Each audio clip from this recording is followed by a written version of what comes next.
Yeah.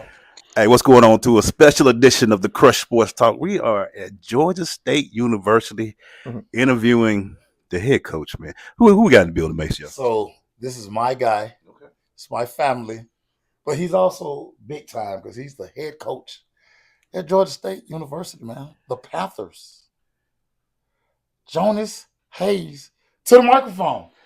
I don't know if big time is a sufficient enough word. I'm just trying to find my way in a world that's moving at a fast pace. I like He's been modest his whole life. I like that, coach. Finding your pace. Speaking of which, we open up the first question.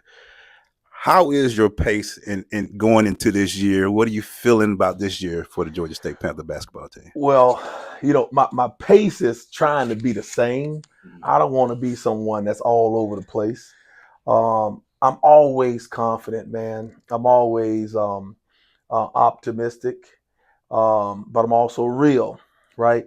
And the amount of time and effort and energy and consistency and the discipline our guys are putting forth towards this whole idea of trying to get and win a championship.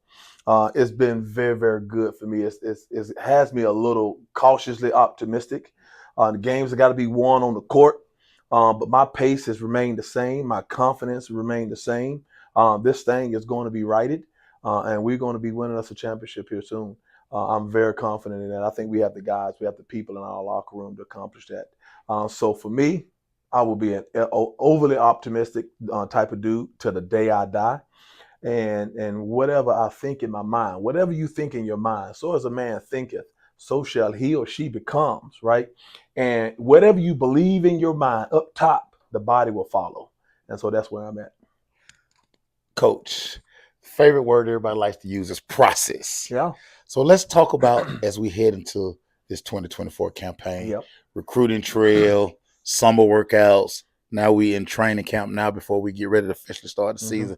Just talk about those things and getting us to this point right here. Well, when you talk about process, Maceo, when you talk about process, it's not the destination.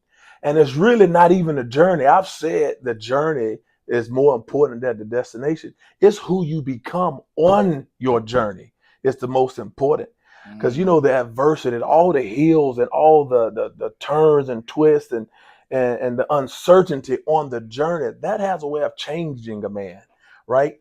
And if you use this process, properly, yeah, you're going to remember and you're going to enjoy the destination. But what's going to be lasting for you guys is who you become on the journey. And so we will always take pride in the everydayness of our process because we're becoming the men that we're going to become, and we're becoming a team that we all will be proud of and win a championship. That's what's most important, who you become on the journey.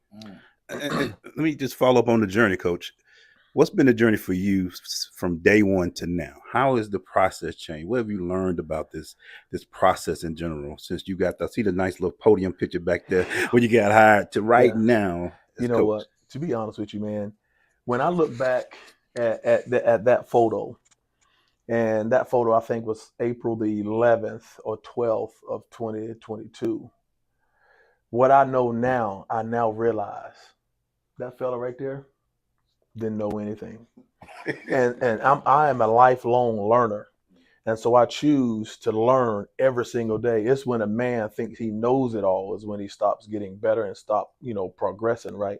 And so I never want to have the mindset that I know everything. So I took this job knowing there was a lot to learn. First time being head coach, first time being the leader of not just myself, but a program of 35 people are under my direction. And so you understanding the weight of not just of you wanting to be successful for yourselves, you want to be successful for 35 other people. That's a different mentality you must have. And so you take every single day. And if Jonas Hayes on September the 12th is much more who he's going to become than he was on April the 12th of 2022. And I've just taken every bit of adversity, learning how to overcome certain things. And you, as a young black man growing up on the west side of Atlanta, all you had was overcoming obstacles, right? I didn't grow up with a silver spoon. And so when you're talking about being thrust into a situation where I may not know how to swim, but I guarantee you, I know how not to drown. And when you're being put in a situation where you have got to expect adversity, but expect to overcome it, that takes a learning and a lifelong learner's mentality. And that's where I'm at. And so that's why, I know, people say something in the streets, but you know what? I got my head down. I know where my faith lies. And it's got to work out. We got way too many people giving everything they have from a proper perspective, being genuine in everything they have. Man, it has to work out. I gotta ask you this, Coach, because every time I come down this way, or I'm just cruising through the city, Atlanta. Right. We're sitting right here in the middle Yeah. of the city. Oh, yeah. And it's really like a recruiting question. Yeah. Why wouldn't a kid, a baller, a hooper, why wouldn't he want to come to Georgia State with all that you guys have surrounding this area right here? That's the question. Why not? It is my job to expose as many men that want to experience college basketball in a city like Atlanta. Of course, I'm a homer. I grew up in this place. So if Atlanta had a badminton team, I'd be first. I'd be first in line to get season tickets. But it's all about the opportunity this school provides. It's not only student athletes, but just students. You in a economic behemoth. I think we're the sixth largest metro area in America. I think Atlanta has a top 10, just media market, economic market in the United States. And so you rubbing elbows, you're downtown. You're rubbing elbows with so many Fortune 500 companies. You're rubbing elbows with so many men that looks like our locker room, that look like the men that I'm called on to coach. And to be able to draw on those connections and connect the dots with my locker room and the business community of there's Atlanta, the potential is limitless. And so that's what we've tried to do. And I said this at my press conference. I don't want to ever give the illusion that some people say put a fence around the state or put a fence around the city of Atlanta. That gives the illusion that you want to keep somebody somewhere they don't want to necessarily be. I just say we're gonna put our arms around you, because if you want to stay close to home and have a real experience in college athletics and play for a coach, play for a coaching staff who genuinely care about who you become off the basketball court as well as who you become on the basketball court, I got a spot for you. Coach, you came in the era of transfer portal and Yep. NIL. Yep. In Atlanta, you just, to me, I would have been soulmates. I'd have been right down there. You're in Atlanta, Georgia, you got all this. But as far as a coach and going into these off seasons and dealing with NIL and then transfer portals, how are you handling that? Being the first time coach and get those 35 people, you still got to sell Atlanta, you got to sell Georgia State, you got to sell every year to the same players to keep them here. Because, people start trying to pick and do things like that from your players as well. I'm sure you look out there in the portal as well. I explain it like this, man. It's like we're trying to fly a plane, and I'm a pilot, and I have no idea how to fly a plane. But this plane is in the air, and we still trying to find the parts to put the plane together while we're trying to fly it. That's the whole scenario we're in the NCAA and the environment that we have now. And the one thing that I think is transcended with era, with time, is building relationships. Because when it's all said and done, in life, when it's all said and done, it doesn't matter who your mom, your dad was, how much money you had, how much money you didn't have. It's all about how many solid relationships can you build and can you maintain. Because at the end of the day, when my time coaching these guys is done 15, 20 years down the line, and I've only had a chance to coach them 1, 2, 3, or 4 years, they'll forget a lot of the things I told them. But they will never, ever, ever, ever forget how I made them feel. And so to this day, all right, I have former players invite me to their baby showers. I got former players invite me to their weddings. I got former players invite me to their parents' anniversaries, right? And so when you talk about the relationship and the impact you want to have on people's lives, that's who I am. I have got to stay true to myself. So regardless of what happened in our environment of college athletics or college basketball, I've got to stay true to myself while also understanding that, the game has changed. And so we've got to figure out a way to kind of stay in front of that train as well. But how I don't look at it as this mountain that we have got to climb. Oh my goodness, it's so steep and it's so high. I just focus on the one step that's right in front of me, and keep doing things the right way, treating people with respect, treating people with the right way, and focus on building as many solid and long standing relationships as I can. We got to shine a little light on your brother. You know, he'll Absolutely, beat me up if absolutely, we having a family conversation and his name don't come up. But I absolutely. think one of the along with that, you have a great staff you've put together here. Hmm. But a lot of times when kids, and I know you probably get this a lot when you're out recruiting, how do I get there? How do I do this? How do you have a first round guy on your staff who played? So he's like a tool for these kids. Like you want the blueprint, he go to blueprint. Yeah, Just talk about having Jarvis right outside of you beating him up every now and then because your yeah. brothers, but just talk about that part of him being on your staff and what he brings. It's invaluable.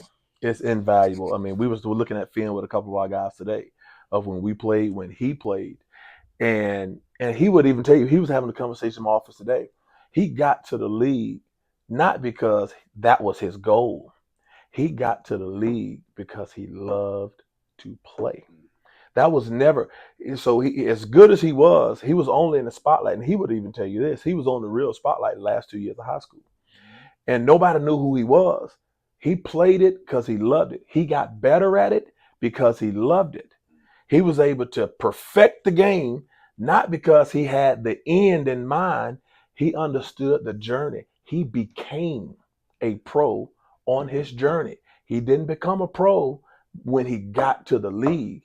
He became a pro not in the destination. He became a pro in his daily journey. And so, for him to be able to impart that type of knowledge to our guys, it has been invaluable. And I'm fortunate and blessed. Never in a million years would I've ever imagined that my God would give me my first head coaching job a stone's throw from my home, y'all. Never would have imagined, let alone giving me a head coaching job at such a young age. I was 39 or 40 when I first got the job. But not only that, it's in the city I grew up in. And make sure you know how close Doug is from here. Well, it's about 3-4 exits down the road.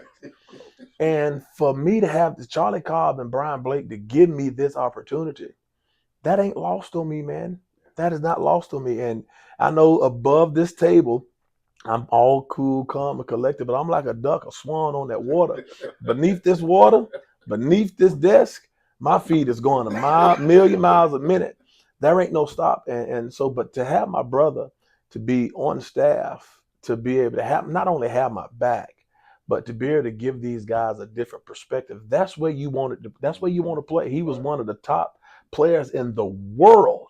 When you talk about to be drafted 10th overall in the NBA, lottery, you're one of the top 10 players, not only in the States, in the world. And that man will tell you that wasn't his goal. And I'm pointing over there because that's where he was sitting. Yeah. But that wasn't his goal.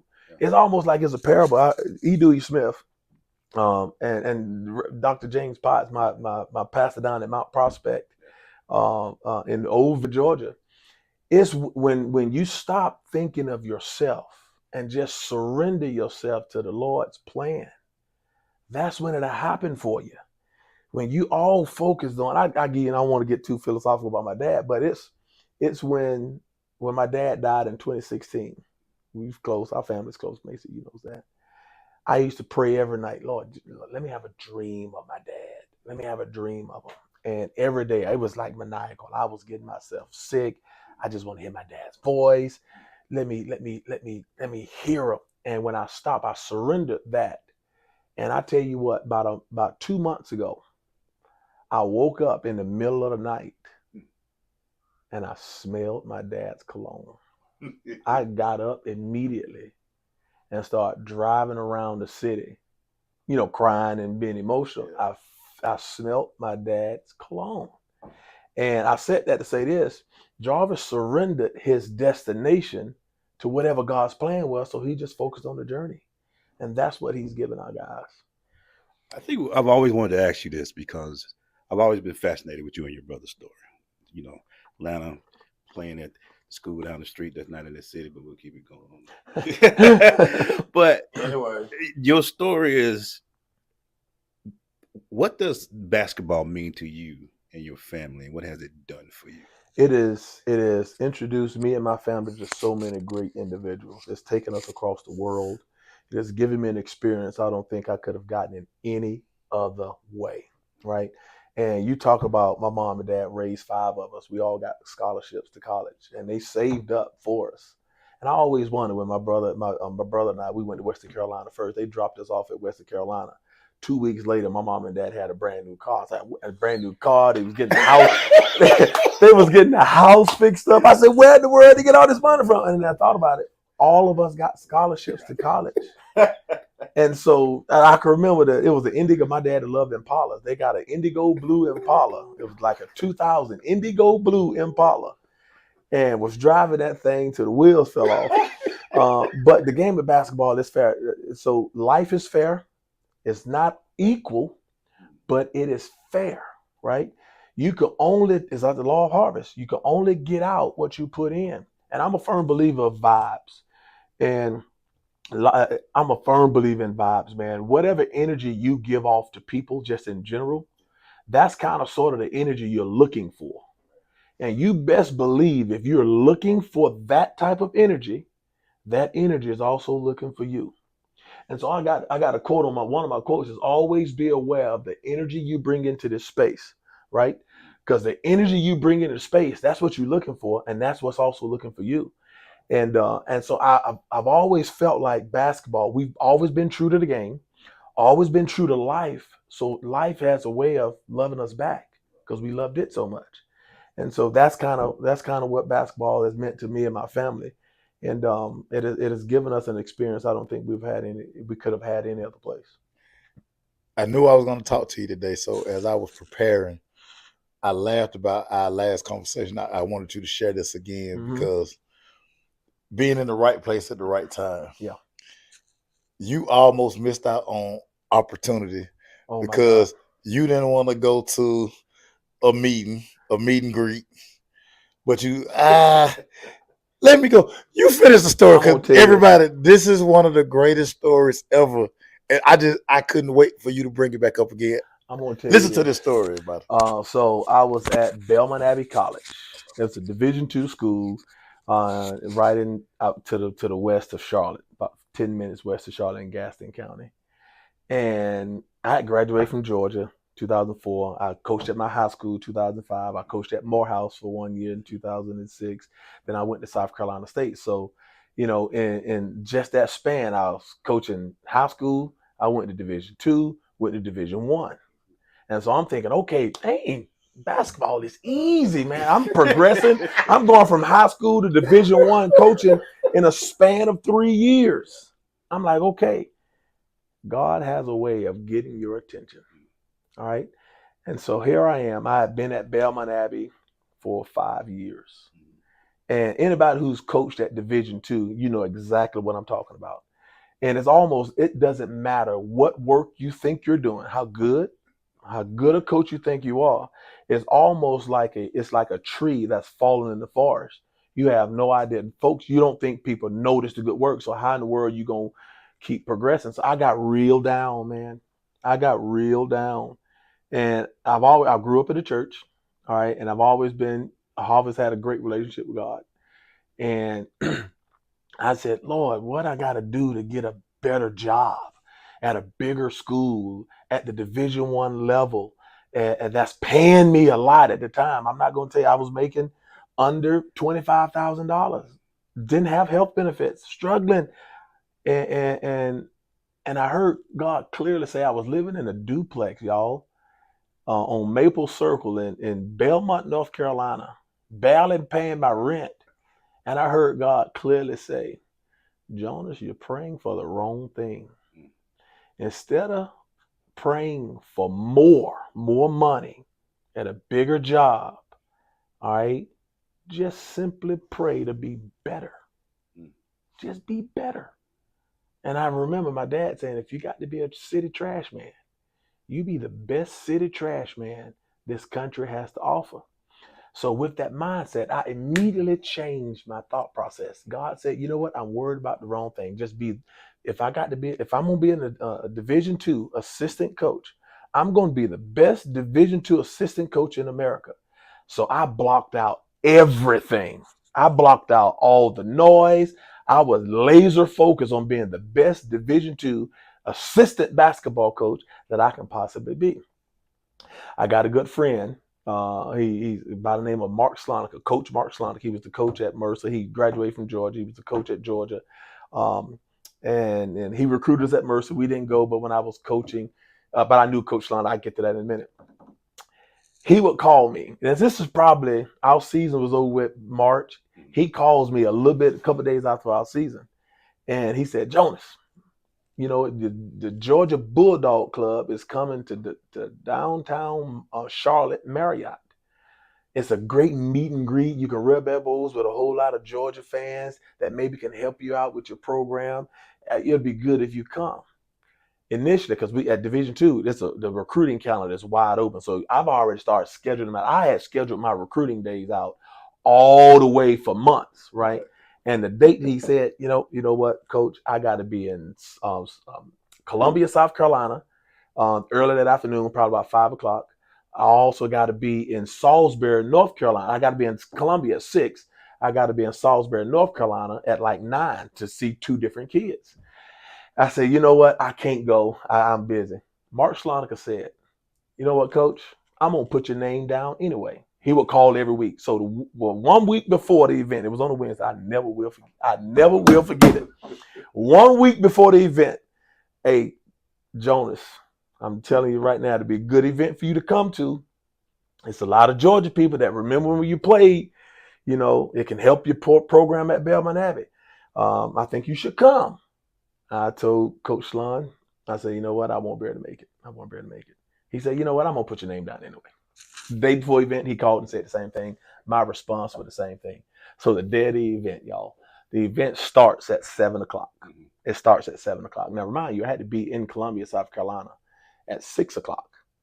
And so I had my just regular coaching gear on. I had T-shirt on, had some, some slacks, not slacks, but jogger pants at the time. So I'm going down embodiment to Charlotte to Columbia, South Carolina. It's a pretty good ways. It's not just round the corner. It's an hour and a half or whatever it is. Yeah. So I get there. I'm pulling off the exit, because I supposed to have, because the gym I was going to was right. You get off the exit, the gym was right there. You could see it on the off ramp. So I'm getting off the exit down in Columbia, and sometimes I ride with the music off. This particular time, I was riding with the music, but the car's silent. And I just got this overwhelming sense. God was telling me, the first time I heard his voice again was getting off the exit. Jonas, you need to go. Talking about I need to go to the event in Charlotte. I wasn't even off the ramp. I was on the off ramp. I pulled off on the side of the road. And folks was probably riding by me, seeing me literally talking to myself, right? And I was like, Lord, what you telling me to go? I can't go now. It started at 7 o'clock. It's 6 o'clock now. It's going to take me an hour and a half to get back. I got to go change because I'm not going dressed like this. What are you talking about? A few months ago, I'm talking to God like this now. A few months ago, you told me that I need to pray to be better, not more. And I didn't want to have any time for any rubbing of the elbows, no fraternizing. I need to be focused on my work. Now I'm confused. Why now you telling me not to do my job, okay, and turn around and go to this event where I'm not becoming the best Division II basketball coach? I started crying. I started crying because I was really conflicted. But at the end of it all, I was obedient. I turned around. I had to call my head coach. I didn't know if he was going to fire me or not. I said, Coach, I don't know what it is. I think I'm supposed to be at this event. And luckily, Steve misses his name. He said, you know what? Go do it. We'll handle it. Rakeem, I didn't even go say his last name. I was going to see a kid by the name of Rakeem. And I turned around. The event in downtown Marriott was supposed to start at 7 o'clock. Yeah. I didn't get back to my house until a quarter after 7. 7:15. I went home and changed clothes, all right? And I rode into the city, downtown Charlotte, Marriott. And I get to the event about 10 minutes to 8. So I get in, I get up there, I get to the check-in table, and people still coming in and out. I said, am I too late? First off, they gave me a tag, Jonas Hayes, that I worked for it was Charlotte Bobcats at the time. I said, okay, well, at least people think I work for the NBA. Well, I walked in, I said, at the check-in table, am I late? I know it's almost 8 o'clock, it's about over with. She said, sir, no, you're right on time. The bus was caught in traffic. And they hadn't even begun yet. They still in the social hour. So I'm like, okay, something is going on. And something is really, really going on. And that's the first inclination now. Okay, it's something bigger at play. So I walk up, okay, and I try to get in touch with Coach Schlonica. He's not in the event. I said, man, this dude gonna tell me to come to the event. He's not even there. So I walk up a little bit more, opens up to this big ballroom. They had the hors d'oeuvres around the walls, but that big ballroom. And in the corner of my eye, I see Mark Richt, who's the head football coach at the time, and I see Mark Fox, who's the head basketball coach at the time. And I've met Mark Fox one time in my life, who was down in Orlando, and it was for the AAU Nationals at the Milk House. And I just shook his hand. He's the head coach of my program, so I shook his hand. No conversation at all. So in this particular day, I said, you know what? That's the head basketball coach of my program, my former program. I'm just going to shake his hand and introduce myself. So I went up. Mark Richt knew me because he was the football coach when I played. And I shook Coach Fox's hand. Didn't think nothing of it. So I went on and I tried about every hors d'oeuvre and about 10 or 12 times. I got full because I wasn't making a lot of money. I ate hors d'oeuvres as my dinner. So I ate, I went back. I tried to put on another face, went back again. You don't remember, I just got to go again. So we peeled around there for about 45 minutes or so. The event was getting ready to start. I got a few cards to help me out at Belmont Abbey, raise some money, this, that, and the third. So we getting ready to sit down, and it was a humongous ballroom, guys. And it was 2 sections. The stage was up top, 2 sections, about 15, 20 rows of seats. Now, I'm thinking I'm going to be big and bad. Let me just be a fly on the wall. I'm going to be on the last row, on the last seat. Next thing I know, Chuck Dowdle, I don't know if you guys are familiar with Chuck Dowdle. He was the MC. So he was MCing. And next thing I know, when Chuck was up there talking, somebody tapped on my right shoulder. I was at the very end. And I look up. It was a good friend of mine. And he said, Jonas, we want you to sit up front. I say, wait a minute. I'm not prepared to speak. You want me to speak? No. You're a former player. You're a special guest. And we want you to sit up front. I said, oh my God. All right. So here we go. I get up. I went the long way around. They sat me in the 3rd seat on the 1st row. But check this. Mark Richt was in the 1st seat, number 1. Mark Fox was in the head basketball coach was in seat number 2. And I was on number 3. And I'm like, Lord, what are you doing? Yeah. And my palms never sweat, y'all. Okay, my voice is cracking up right now, just reliving it. This is my testimony. My palms start sweating. All right. And I'm sitting there like this, Lord. I'm the first time I'm ever fumbling and foaming at the mouth. Don't know what to say. I guess God is not with. I didn't know what to say. So my heart is beating fast. I can feel my heart in my throat. So Coach Rick got up. He talked about the football program. He fielded some questions, sat back down. Coach Fox did the same thing. Talked about the basketball program. Folks asked him a lot of questions. He sat back down right next to him. I can damn near touch his knees. He was that close, y'all. And I didn't say nothing to him for the first 45 minutes I was sitting next to him. And I was getting mad at myself. Because here you go. It's the opportunity of a lifetime. You can't say nothing, Hayes. You chickening out. You getting scared. Your opportunity is sitting right here. Chuck Dowdle, he's closing the event up.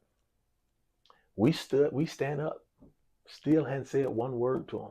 I actually turned my back to him. And I said, Lord, I don't know what to say to this man. And before I know it, I don't even know how I did it. I turned around and said, Coach Fox, Jonas Hayes, I don't know what it is. If I can ever help you in the state of Georgia, I'm just one phone call away. He shook my hand, y'all. He shook my hand. What it felt like 15 hours he had my hand, and he looked me dead in my eyes and said, you know, I got an operations job I want you to apply for. And I said, and I kept my cool. I kept my cool. I kept my cool, y'all. I couldn't wait. I was driving a Chrysler 300, beat up. I was driving a Chrysler 300 that I had to borrow, mind you, because the car my dad and mom gave me, a Jaguar, had broken down. I had to borrow somebody's Chrysler 300 to get to that event. I went out to my car and I was just boo-hooing. I was crying. And so I applied for the job. I had my interview. And this is Wednesday. That next Monday, I got a call, said I got the job. And the only thing I heard God tell me, Jonas, I've already ordered your steps. All you got to do is have just enough faith to keep one foot in front of the other. And when I tell you, it was getting real dark for me in Belmont Abbey. Not because the people I was working with, because I put all this pressure on myself to be successful. It wasn't until I surrendered. Lean not to your own understanding. Tamala Man sings the song, Step Aside. God wants to do it for you. Just get out of his way. Just get out of his way. He wants to do it for you, right? And that is my testimony. So if you're a Division II basketball coach out there, and I understand where you're coming from, you don't have to have the faith of a mountain. You don't have to have the faith of this brush that I have here. Just the size of a mustard seed. Just enough to keep one foot in front of the other. It's going to happen to you. It's going to happen for you. That is my testimony. I would close the show, but we still got some other questions. But I love that story, man. That's the truth. Fantastic, coach. I just love that. Let me jump into Georgia State. When you're recruiting a kid, not even just Georgia State, just over and being through what you've been through, what's some of the advantages you may have of being a guy who grew up in the ATL, who didn't have a silver spoon, and working with kids to understand, we got you here. Yeah. We gonna groom you here. We're gonna do that. What's some of the things that you try to get recruits to understand when they want to come to Georgia State? If you allow us to coach you, we can change your life. You won't find another staff that'll be more committed to your total development. I'm talking social development, emotional development, academic development, and athletic development. If I can get you to understand that every day won't be peaches and cream, we're going to create adversity. And in our community, the one thing I find that plagues our people is not being able to, in this whole new world, handle adversity, where all of my parents and grandparents and great-grandparents, all their life was adversity. And so when my parents tried to create a life for us that was better than theirs, right? And so we all try to do that. But what's lost in the secret sauce, right, is how to deal with conflict and how to deal with adversity. And if you will allow us to coach you, mentor you, love on you, and love not means we giving you a hug and singing Kumbaya. That ain't realistic, right? If you allow us to coach you, we can change your life. And it's those kids that I'm on this kick where sport and virtue means a lot. Something I learned from Belmont Abbey, sport and virtue. Who says just because you're a really, really good basketball player, you have to be a bad, terrible person? I want them both. And I don't evaluate mistakes. I evaluate intention. Because if your heart is in the right place, you got something that can be brought out of that. And so as best we can, we try to get to know families. We try to get to know kids. We recruit families. We don't recruit kids. And I'll be honest with you, the toughest part about this job is leadership is lonely, because it doesn't matter how pure your decisions are individually about these kids. There's always going to be somebody somewhere that's tearing your name to smithereens. But I gotta smithereens. I gotta keep my head down and knowing that my intentions are pure. And just if I can continue to try to treat people right, treat people with respect, water's gonna find its level. Coach, I think one of the things that makes you very good for this position is the fact that if people really followed your playing career, your coach career, you always just been a grinder. I You always just have been. always been a grinder. You were never one of these guys who was seeking the attention or the one thing everybody would say about you, you just worked. Just work. Talk about that part of it when you're talking to kids and just your message all the time. So I speak their language, number one. And anything that's easy to attain, it ain't gonna be worth keeping, right? And so for me, I kind of had a chip on my shoulder because a lot of people, as you know, didn't believe I was gonna be as talented as my brother. Well, it was a million people weren't talented as my brother. But you talk about you grow up in the house as not just a brother, but a twin brother of a lottery pick. Pressure. You talk about pressure. Think about that pressure, right? You know, and Not just brother. Twin, bro. the same DNA, Not just the brother. right? And you talk about the thick skin, the things people used to tell me growing up because I was an undersized post. And I didn't have I'll prove you wrong mentality. I knew I was kind of different, right? I just said I'm gonna just do what I do. I give you another story because I used to carry, and you can ask my brother or my high school teammates and classmates. I used to carry my dad's briefcase around because I came to work. I came to Douglas High School, work. People like, what's wrong with that cat? I mean, he's a basketball player, but this dude walking around with a doggone suitcase. I didn't care. That's what I was there for. And but the thing is, I always had the mindset, I'm gonna do what I do. I knew what I was, I knew what I was good at, and I kind of stayed in my lane to the point where I didn't delve off over in the areas where I knew I was good at. I had to get better at those things, but I kept my head down and I kept working, man. It was nobody that's gonna outwork me. It was one time, my senior year, and Jesse Bonner, our high school coach. Shout out to Coach Bonner. Shout out to Coach Bonner. And we'll ride, my brother and I, we rise as seniors. We, of course, Douglas have always had talented teams all throughout the years. My senior year, you know, everybody that played major minutes, my brother and I, we didn't play a lot our junior year. Well, we played, but we wasn't the main guys. Right. Dwight Platt, Yeah. you know, Linton, all those guys. They were Xavier Morton. Those guys were the standard bearers, right? So it was our turn. Nobody didn't think we was gonna be any good. I was as confident as I ever been. Coach Bonner brought this guy. He brought a guy by the name of Caven. And when I tell you, I started smelling myself, feeling good. Coach Bonner allowed Caven to kick my absolute tail every single day in practice. And Coach chewed me out every single day.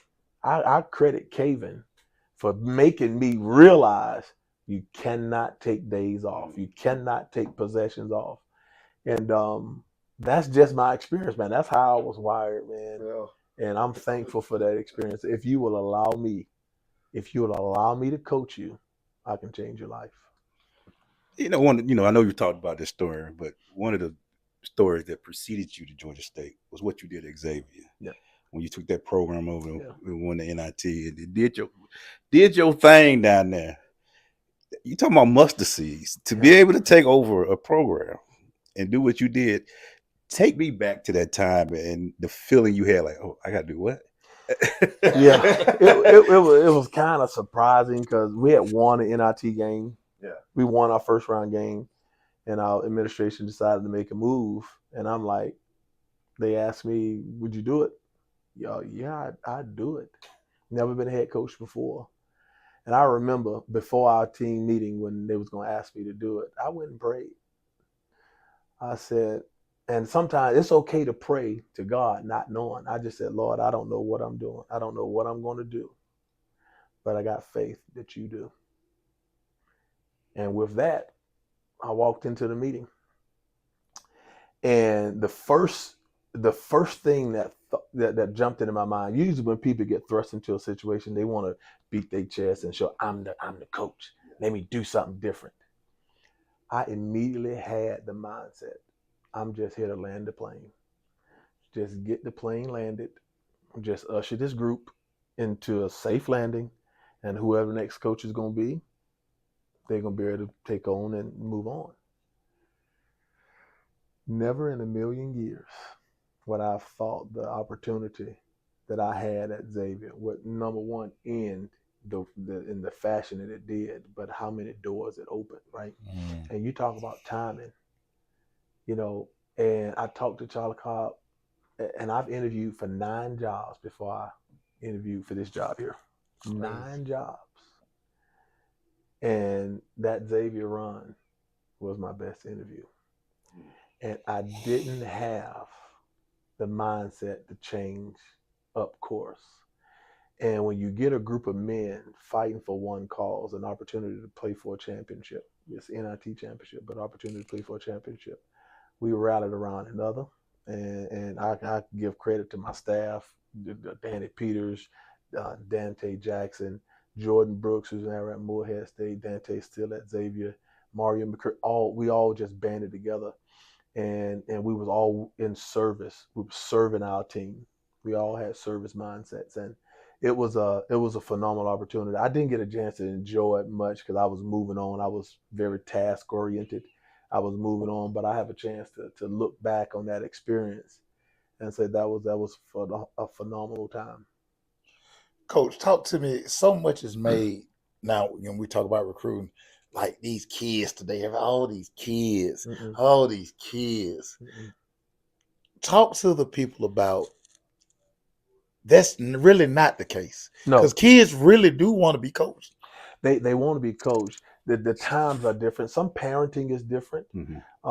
It's just one of those deals. That's why we try to recruit families. If families and parents of kids allow us to coach these kids while they're in our presence, I think that'll help. But the parents and all these kids are they're under so much pressure. Right. Social media has changed the game on so many fronts, Yeah. and I just try to be as supportive as I can while trying to impact as many lives as I can. But the kids are no different than us. Yeah. They are no different than we were when we were their age, and that's why I do not judge. I don't judge because I was there. If some of the things that I've done when I was their age, and we had social media the way we have now, God Almighty, I don't know if I'll be here. Right? When you're young, you dumb, you do some stupid things. Yes, Lord. But if you allow yourself to be coached and ushered in a direction that prove fruitful for your lives, that's what we have. Let's jump into Georgia State, Coach. What do you feel about this year, going into this year? You this year 2, year 3 for you. Year 3, yep. You talk about it. I look at it up on your podium. The trophies here. There's some coaches that preceded you at Georgia State. What is the Jonas Hayes era going into year 3? I feel as confident going into this year as I have, not because we got more talent, but there's a level of enlightenment that I've encountered myself. And you're talking about, I said earlier that I'm a lifelong learner. There's no experience. I don't look at those as challenges. Those are learning experiences that I've had. And to make mistakes, that's quite human. To make the same ones over and over again, that's where it gets embarrassing. And so when you talk about me as a leader and our staff in conjunction with me, we have made changes philosophically on what we're doing, right? And the biggest change is we are focusing on the type of people we have in our locker room. I think we got talented players, but we have talented people. And I think that's the first and most important ingredient to building a roster that can compete for a championship. And that's where I'm at going into year 3. I'm as confident as I've always been, as optimistic that we lose 100 games in a row, and I won't ever lose my optimism. We're just one step away from changing this whole thing around. And when it changes, we still got room on our bandwagon, baby. We still got room on it. Coach, those pieces. I remember we had the end of year. You had the alumni guys come back in the Yep. scrimmage, but we had a lot of those pieces that Yeah. were watching. But now they're ready to go. Talk about a few of those pieces, Coach. I'm gonna tell you what. You talk about Zarik Nutter. You talk about Cesar Edwards, Justin Archer, just our new guys, Nicholas McMullen, Jelani Hamilton. The transfers, we got Malachi Brown from Seton Hall. We have Jason Jackson from OTE. We got we have Malik Ferguson, who's a sophomore, DK Manuel, who's a sophomore. We have got Tanari Lane, who's a fifth-year senior, who's a sharpshooter he's a shooter from doggone, the Seventh Day Adventist Church across the street from Doug. He'll shoot it from there and he'll go in. We have freshman Clash Peters. We have another freshman, Dennis Scott. And I'm gonna tell you what, in practice, man, it's like the Clash of the Titans. We got really good size. The biggest thing I'm telling you right now, man, these suckers, these jokers, they compete. And if you love to compete, and the pyramid of success by John Wooden up there at the top is that competitive greatness. To be at your best when your best is needed, those guys we are sharpening our iron. Iron is going to sharpen iron. That's what we have. And again, results don't start, to count until November the 4th when we play Ball State. I couldn't be more excited. A few more questions, Coach. I just want let me ask you this. As a coach, I always want to ask coaches this: trying to fit your system into players that may not fit your system.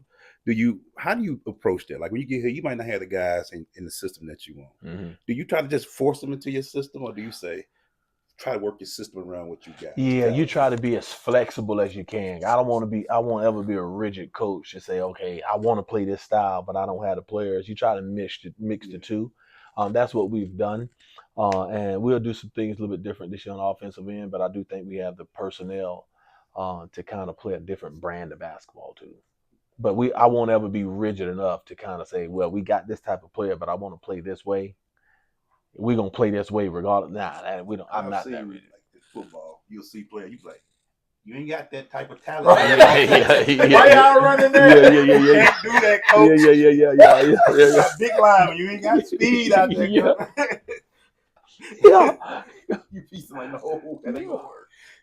Last one for me, Coach, and personal because we've known each other forever. We grew up together, elementary school, all that stuff. We got to see the picture of Miss Relaford. Yeah. Oh, she beat us up. Yep. Man, she's my fourth grade teacher. The best fourth grade teacher ever. Yeah. Because I know you, and I'm sitting here interviewing you, and I'm watching you. I go back to that game as we ended the season. You feel real good about this squad. I do. You feel real good about this squad. You mentally right now heading into year 3. Where are you at with that? I'm level-headed. I do know results. They don't start counting until November the 4th. But I always try to keep my thoughts clean. I try to keep the people around me energy clean, because our guys sense that energy never lies. It will never lie. It would always tell you the truth. Don't listen at what people say. Listen to their energy. So I've always tried to keep my energy clean. I do think life is a self-fulfilling prophecy. Whatever it is you put in your mind, and that's what you believe, that's what it'll be. And so I'm always trying to manifest greatness with whoever I come in contact with, whatever I'm doing. That doesn't mean it is my life is absent of adversity. Love is just present. And Coach, let's wrap it up with this, Coach. I am the father of a Georgia State student. Let's go, baby. Let's go. Let's go. For all the Georgia State fans, people around, what can they expect? Just get them here, Coach. Get them into the new I call it the big body bench y'all got over there. Big body bench. And listen, we got that, Coach. 7,300 seats. It got your name on it. We're gonna play an exciting brand of basketball. You're gonna get a chance to see guys that truly love the game, truly love each other, and truly love to compete we think day and night, whether we sleeping, eating breakfast, lunch, or dinner, we thinking ways to make you proud of your basketball program. This program has meant a whole lot to a whole lot of different people. And it is our job. It is our job to get us back to that mountaintop. And we think nothing more. Every single day, that is our goal. Come out and support us. We need every bit of support you got. Hey, we'll be here. Boy, you know I'm gonna Wrap be it here. up, man. Wrap it up, dog. Everybody. The man, the legend, the head coach of Georgia State, my guy, Jonas Hayes. Good job, coach. Appreciate you guys for having me. My guy. Appreciate it, baby.